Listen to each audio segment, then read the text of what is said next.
ప్రార్థనలో భక్తిలో మనం ఎదగాలనుకున్నప్పుడు దుష్టుడు ఏదో ఒక చింత నీ జీవితంలోకి తీసుకొస్తాడు. మరలా ఆ ప్రాబ్లం సాల్వ్ అయిన తర్వాత మరలా ఇంకొక అటాక్స్ నీకు జరుగుతూ ఉంటుంది. మళ్ళా దాన్ని జయించినప్పుడు ఇంకో అటాక్. అంటే నీ జీవితంలో ఏదో అటాక్ నీకు ఎదురవుతా ఉంటది. కారణం ఏంటో తెలుసా? దేవుని యొక్క ఉన్నతమైనటువంటి గొప్ప ప్రణాళికలు నువ్వు ఉన్నావు కాబట్టి నీ జీవితంలో ఒక అటాక్ వెనుక ఒక అటాక్ జరుగుతున్నది. హల్లెలూయా.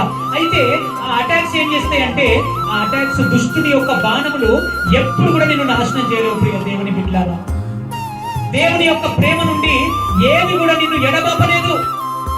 నీ దర్శనం నుండి, దేవుని యొక్క ఆ సన్నిధి నుండి ఆ బాణములన్నీ నిన్ను దూరపరచలేదు. కానీ నీ జీవితంలో యుద్ధములు, పోరాటాలు, ఇవన్నీ కూడా ఈ బాణాలు ఎందుకు నీ పైన పడుతున్నాయి అంటే, నీ జీవితంలో ఉన్నతమైనటువంటి ప్రమోషన్స్ నువ్వు పొందుకోబోతున్నావు.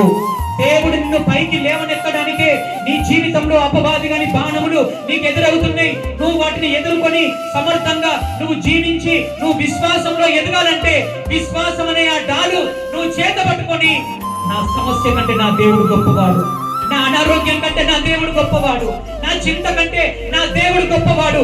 ఎందుకంటే ఆయన సజీవుడు, ఆయన మరణాన్ని గెలిచి తిరిగి లేచిన దేవుడు. ఇదిగో అద్భుతము చేసేవాడు నా లోపలనే ఉన్నాడనేటువంటి ఆ సత్యాన్ని నువ్వు గ్రహించగలిగితే, ప్రతిరోజు అద్భుతాలు నిన్ను వెతుక్కుంటూ రాబోతున్నాయి, విజయాలు నిన్ను వెతుక్కుంటూ రాబోతున్నాయి. నీకంటే నీ పిల్లలు గొప్ప స్థితిలో ఉండబోతున్నారు. ఇదిగో భూలోకాన్ని తలక్రిందులు చేసే ఇదిగో పిల్లలుగా నా దేవుడు నీ పిల్లల్ని మార్చబోతున్నాడు యేసు నామములో.